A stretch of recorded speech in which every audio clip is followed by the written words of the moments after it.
Every time I go backpacking and I spend the whole day hiking, and at the end of the day I'm exhausted, I still manage to have a horrible night of sleep in the outdoors. And that's because I hadn't dialed my sleeping setup. I've been guilty of that for nearly a decade until I finally decided to upgrade my whole sleeping setup. And now I can tell you that I sleep like a baby all night long, doesn't matter where I am. Today I'm going to compare my old sleeping setup with my new sleeping setup.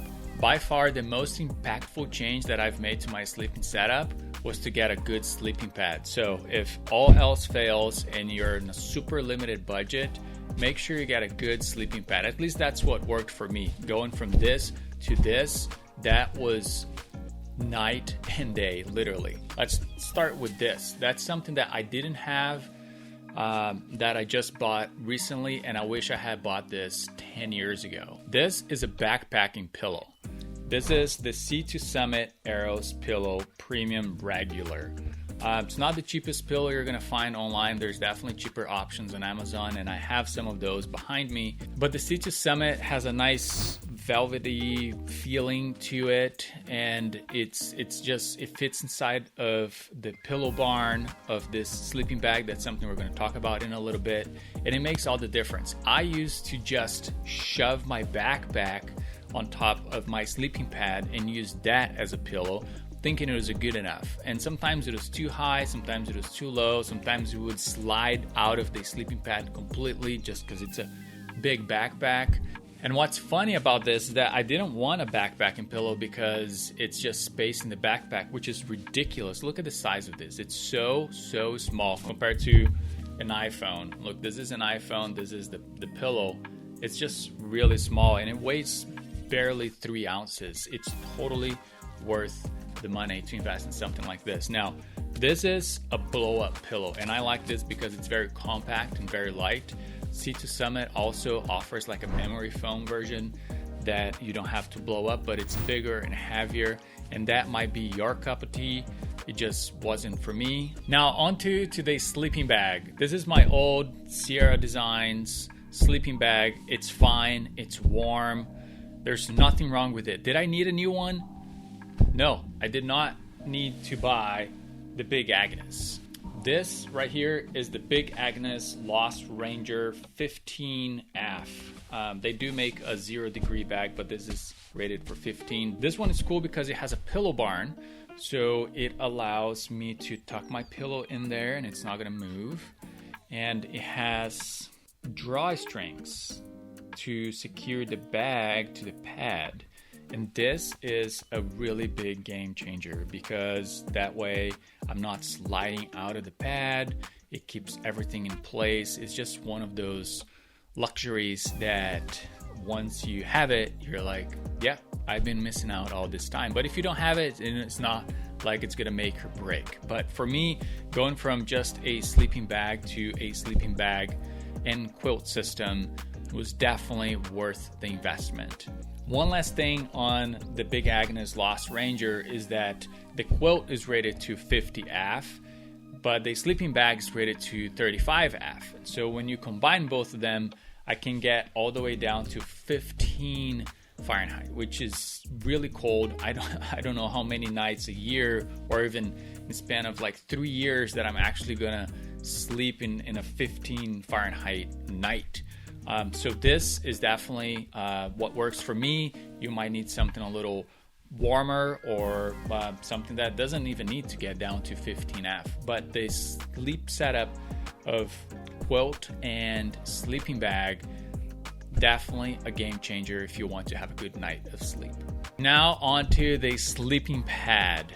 I'm really happy that I bought the Nemo Tensor All Season Ultralight, because it's been a huge upgrade from my old REI brand sleeping pad. I was on a budget. I didn't want anything super expensive. This definitely fit my budget as I was buying everything at once, but I wish I had done more research. I don't think I would have bought something like this.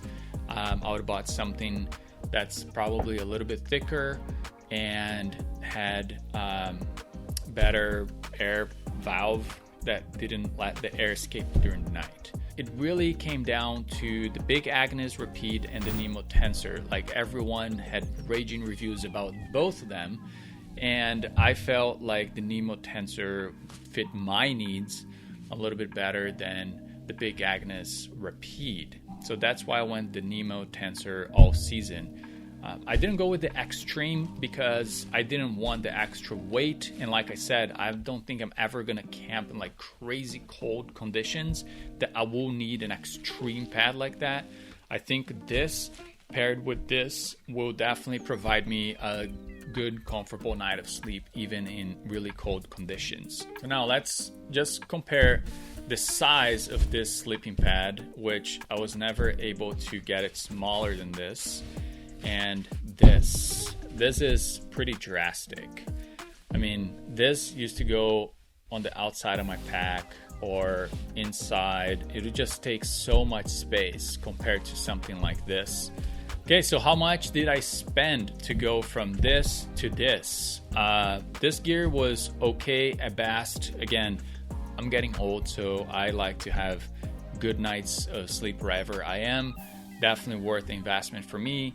And when I was getting started, that's when I bought this. And there's a lot more that I spent money on back then, like on a good backpack or a nice tent.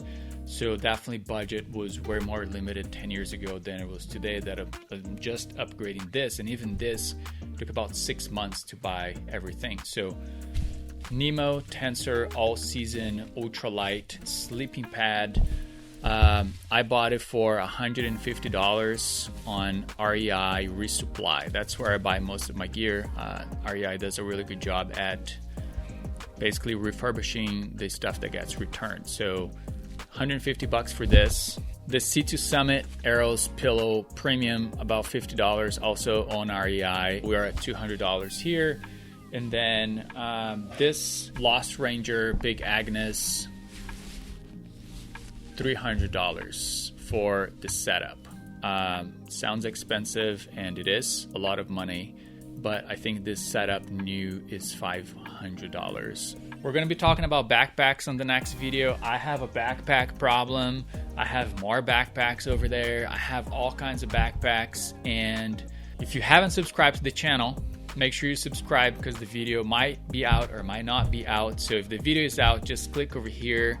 If the video is not out, make sure to subscribe so when the video comes out you get notified. But definitely the backpack video, we're gonna cover ultralight packs, we're gonna cover framed packs. Like, I have a big Gregory, like 75-liter framed packs, awesome. And I just bought, again, I used on Craigslist Hyperlight, which is a completely different game. And then I have small day packs, I have packs for the snow, all kinds of stuff. We're gonna cover packs, like what packs are actually needed. I have a backpack problem. It's a little different for me, but I'll see you in the next video.